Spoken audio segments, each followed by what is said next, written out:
Hey there, Pathfinders, and welcome back to a series of videos where I review the various scenarios, modules, and adventure paths for the Pathfinder role-playing game, 1st edition.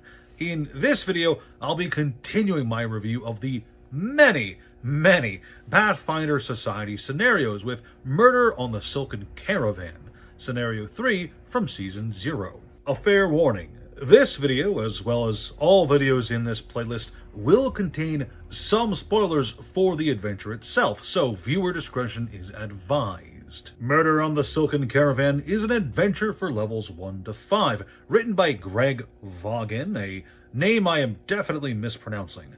Released in August of 2008, and like every Season 0 scenario, is designed for use with the Dungeons & Dragons 3.5 rule system. This adventure is kicked off by the death of Targos Min Kathir, one of the Pathfinder Society's most esteemed venture captains.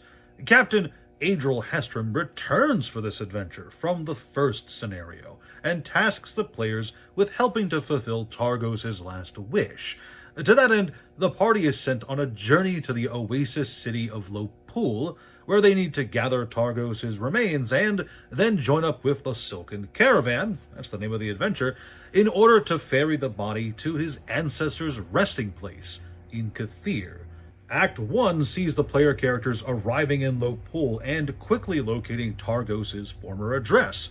At the door, they're greeted by a leper who claims that the former venture captain's body is being prepared, so they'll need to come back later. It's a lie, however.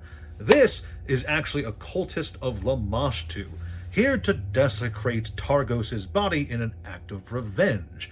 If the players fall for the ruse, then they'll have to come back later, find that the body is missing upon their return, and they'll need to spend time trying to find the corpse snappers before they have a chance to leave town. If they don't fall for the lie, however, a quick fight breaks out that most parties will have very little trouble with. In Act 2, the player characters need to secure passage with the Silken Caravan itself, the only party that is actively crossing the desert in the direction the players need to go.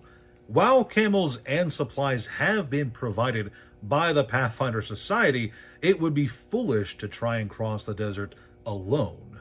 The noblewoman in charge of the caravan, Jamila, will initially refuse the party passage with her caravan.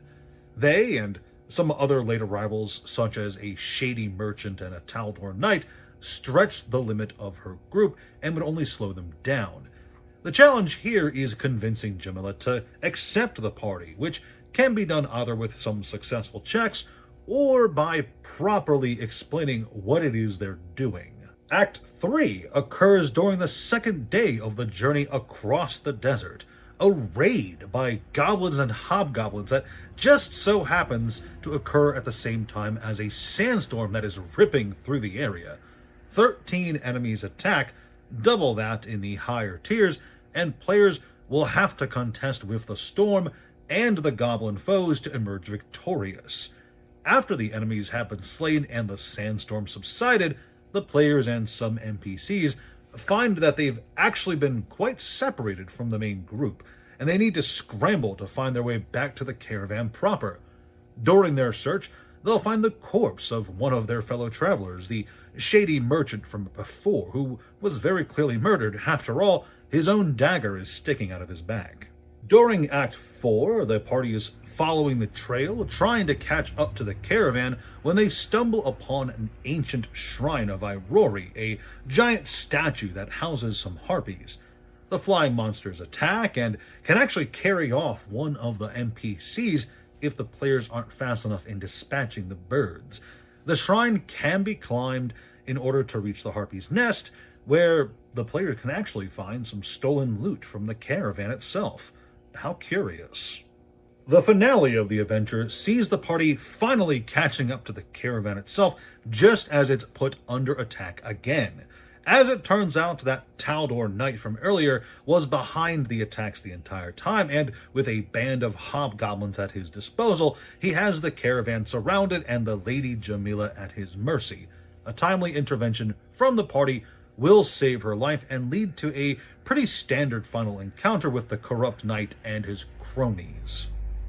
At the resolution of combat, the day is saved and the players are able to carry on their way. Some lore revelations are made here that I won't spoil, and the adventure is over.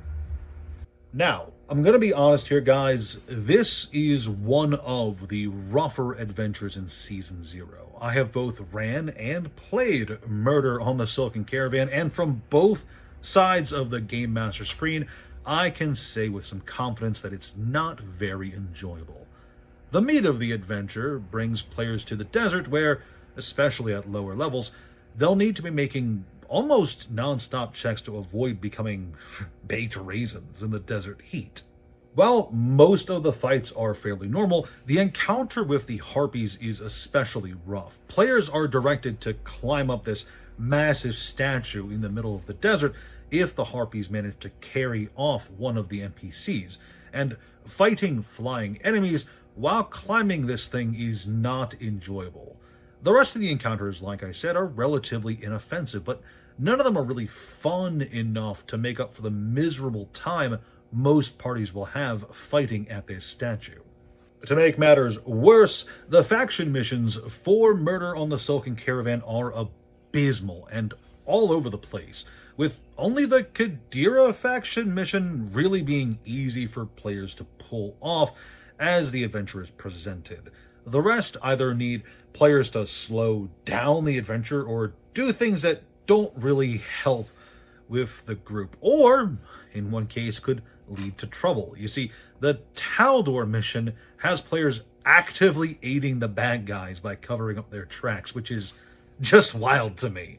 Season 0 was early enough into the Pathfinder Society's existence that I do understand some roughness around the edges. But this one in particular was not really all that enjoyable to play or run, and for that I'm giving it the lowest score yet with a 3 out of 10. It's not the worst society scenario I've ever read or played, but it's also far from the best.